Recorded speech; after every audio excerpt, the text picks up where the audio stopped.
자, 그야말로 수술대에 오른 검찰 분위기는 법조팀 이준희 기자와 짚어보겠습니다. 이 기자. 네. 자, 그런데 검찰이 이번에는 좀 조용하네요.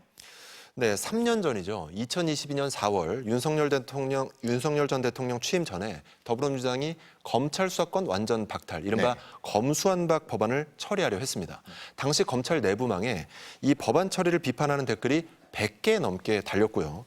일선 검찰청에서는 릴레이 검사회의까지 열릴 정도로 집단 반발을 했거든요. 그렇죠.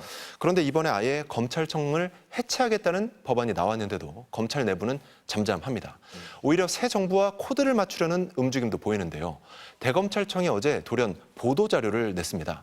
윤석열 정부 때 대통령실이 경찰의 인천세관 공무원 마약 밀수 연루 의혹 수사에 외압을 행사했다는 의혹을 규명하기 위해 합동수사팀을 출범시킨다는 내용입니다.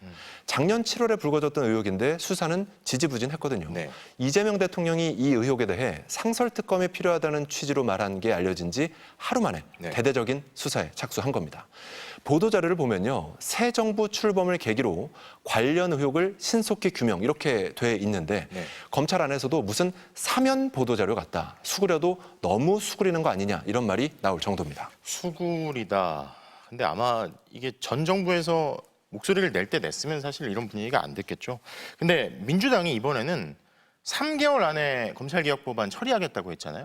이번에는 진짜 하겠냐 했는데 정말 강도가 다른 것 같습니다.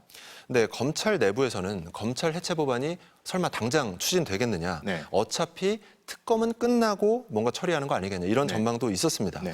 검찰 수사 권한을 빼앗겠다면서 다른 한편으로는 이제 검사를 대거 특검에 보내 수사를 시키는 상황이 좀 모순적이라는 건데요. 네. 하지만 노무현, 문재인 정부에 이어서 세 번째인 검찰 개혁 시도가 이번엔 좀 다를 거다. 이런 관측이 나옵니다. 노무현 전 대통령의 이쯤 되면 막가자는 거죠. 이 검사와의 대화 기억하시죠? 네, 그렇죠. 검찰의 저항이 정말 엄청났잖아요. 맞습니다. 지금까지 두 번의 시도는 미완으로 끝났지만 이번 세 번째 도전은 더 구체화됐습니다. 3대 특검이 진행되는 동안 검찰 조직을 재편하고 검찰 개혁안을 보다 탄탄하게 준비할 수 있는 시간을 확보할 거라는 그런 관측도 나옵니다. 자, 그런데 사실 결국은 검사 출신의 총장 출신의 윤석열 전 대통령 부부에 대해서 제대로 수사를 했으면 결국 검찰 개혁, 특검, 검찰이 할 일을 제대로 했으면 벌어지지 않았을 수도 있는 일이잖아요. 그렇습니다. 작년 7월 김건희 여사에 대한 서울중앙지검의 이른바 황제조사 논란이 불거졌을 때 네. 검찰 내부에서도 이러다 검찰 진짜 큰일 난다 이런 얘기가 나왔었어요. 네.